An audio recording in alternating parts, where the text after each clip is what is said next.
I told you before that this wasn't a good idea. Dating me, being around me, being dependent on me, being reliant on me. I told you never to try to keep me.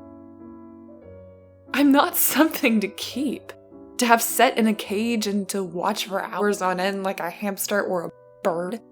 I'm not a cat to keep indoors or a dog you choose to take outside when it's the most convenient for you. I'm not those things, I will never be those things, and I told you I was not to be kept for yourself.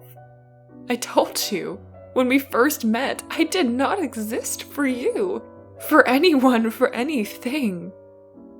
I exist for myself, if even that, but not you. Never you. But you didn't understand, did you? Or did you forget?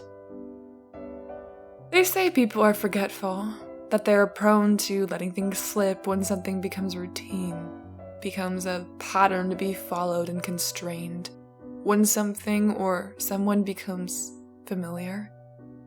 Is that what happened? Is that the excuse to justify what happened? What you did? What you tried to do to me? Is that the excuse for your attempts to keep me tied to your side like some bird on a string, tethered to your hand to prevent it from flying away when taken outside? For their own protection, most would say. You tie and cage the bird so it doesn't get lost, doesn't stray from the master's hand, doesn't fall prey to something else in the limitless outside. Is that the comfort you held inside as you sought to weave your threads about my ankle? Is that the warmth you held in your heart against the cold of your touch when you tried to clip my wings and keep me grounded at your side? You sought to make me into a parakeet, a budgie, a finch, but you knew that was not what I was. My wings are not for show, but speed.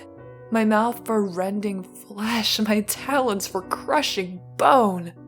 I am a wild thing, a creature whose heart beats with sunlight and soul burns with starfire, and who follows the tarrying wind from place to place, roosting where I land and with who I find.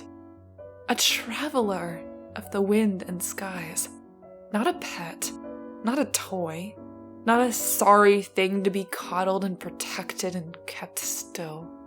I was never meant to be tied to the hand, to be kept in restraint for the sake of my safety. But you know that. Knew that. I wasn't there for my protection, was I? No. Oh no. I was there so you could show me off, could show yourself off. Look at this wonder I have in my hand, your eyes would say when we passed others on the street. Look at this wild thing I can keep so very close without being bitten, without being scratched. Look how tame, look how lovely, how majestic and marvelous and free. I was born to be free, but that was not what you wanted when you met me. I'm not a person to bond with, I had said that night, cars passing on the freeway as we walked down that sidewalk together, shoulders touching despite myself. I can't be in one place for too long. I want to see too much. I want to travel the world and see what there is for as long as I can. I don't want anything else. You smiled. I understand, you said. I never try to get in the way of such a drive. It's attractive, you know? Having a goal so early, knowing what you want. Liar. Liar. Liar! I should have known better, should have known sooner, seen the signs.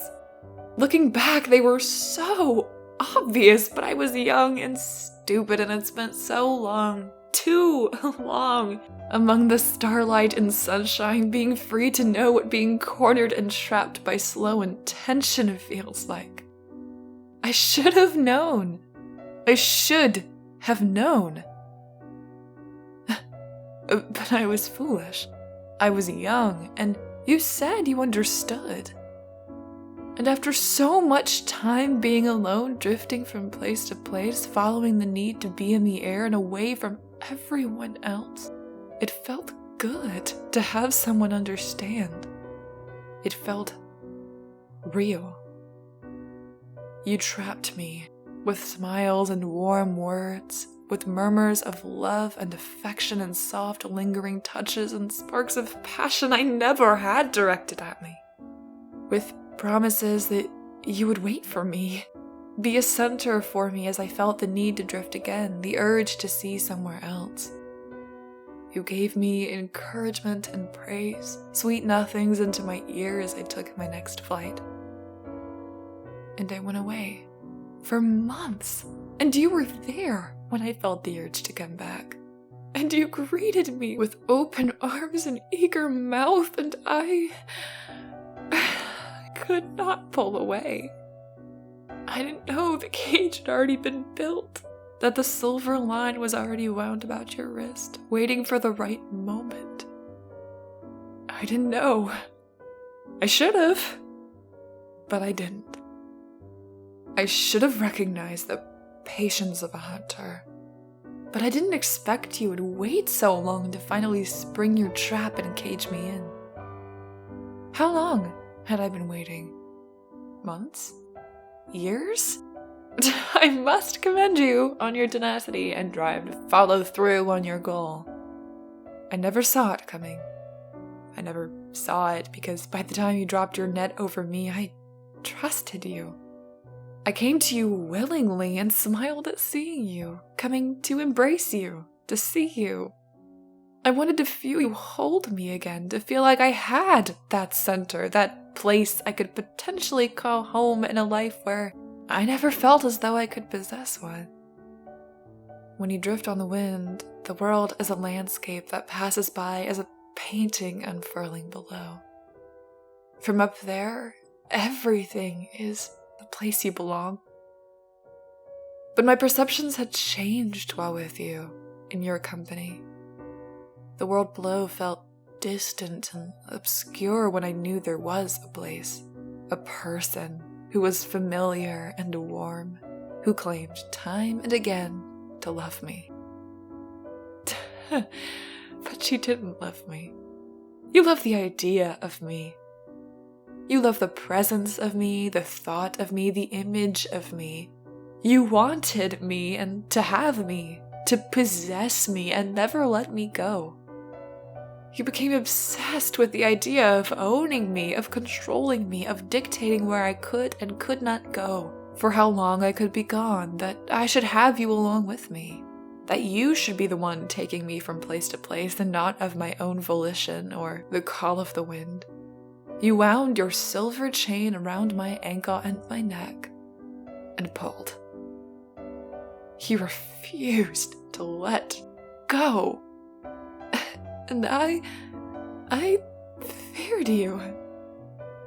I thought you would know better than to make something like myself feel a fear at the sight of you. Do you remember the mantas? You asked me once when we first met what my opinion on insects were, and I said that they were greatly misunderstood. What's your favorite then? Mantids. You had laughed. The ones who eat each other when they mate? Your smile was warm, bright, endearing back then. It is amazing how perceptions can change. That sounds like you. It's a misconception. You looked confused, and I felt the heat in my cheeks as you looked at me from behind your glasses that had fallen, slightly skewed when you tried to clean them against the fog of the cold. It's the eating of their mate. In the wild, it happens only when the female is too hungry and hasn't eaten enough to sustain the act. How do you know this, eh? You looked so enamored back then. The first real studies were done in laboratory settings.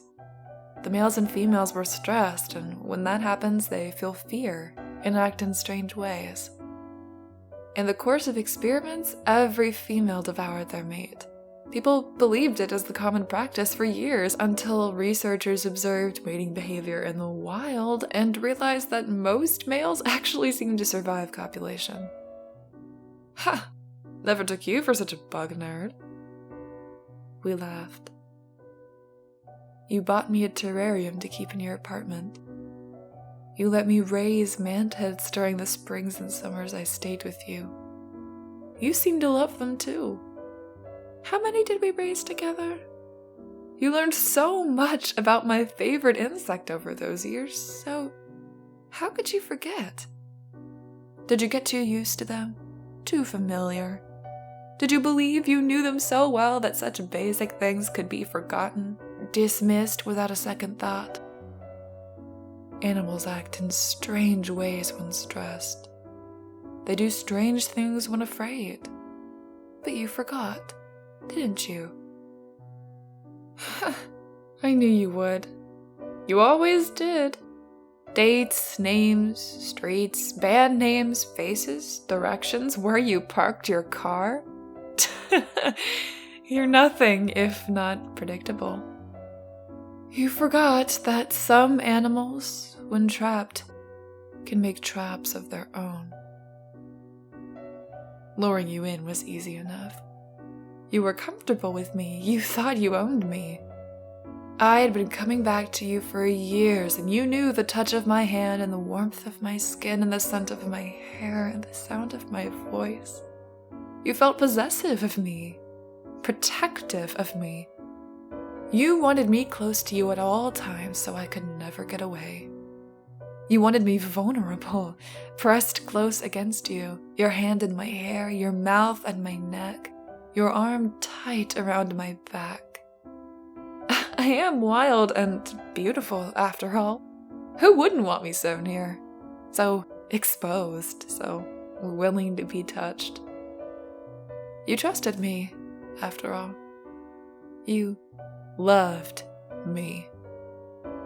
You forgot that I don't belong to anyone, to anything, including someone so willing to put me in a cage. You forgot that my wings were designed for speed, and I am very quick. You forgot my mouth was made to rend flesh, and I can sink my teeth into the exposed skin of your neck with ease. You forgot that my talons are made to break bone, and my arms are so incredibly strong around you.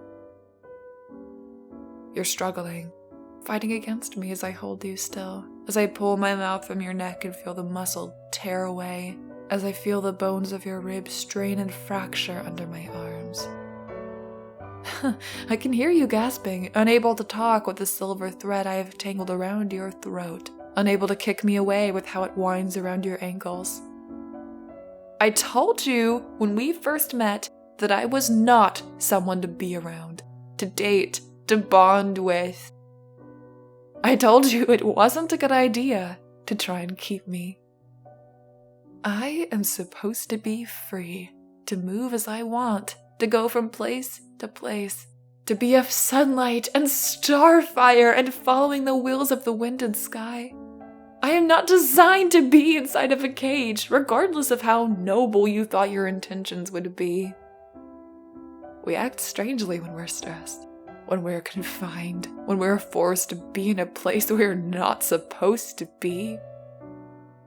You survived for so long because you remembered.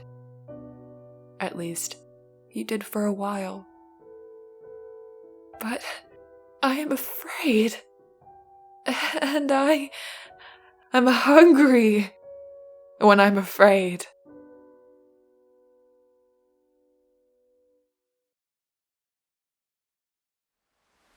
A huge, huge thank you to all of my poltergeists. Alex Schaefer, Bobby Tripp, Calderin, Daniel O'Connell, Erica Warren, Forever, Shadow Blackhawk, JTX31, Mark Zapan, Brian Horn, Spirit Father, Stephen Swiftbird, Twisted Skipster, Alternative Night, and Michael Fawkes. Your donations and continued support are so appreciated. So, as always, thank you. From the very bottom of my heart.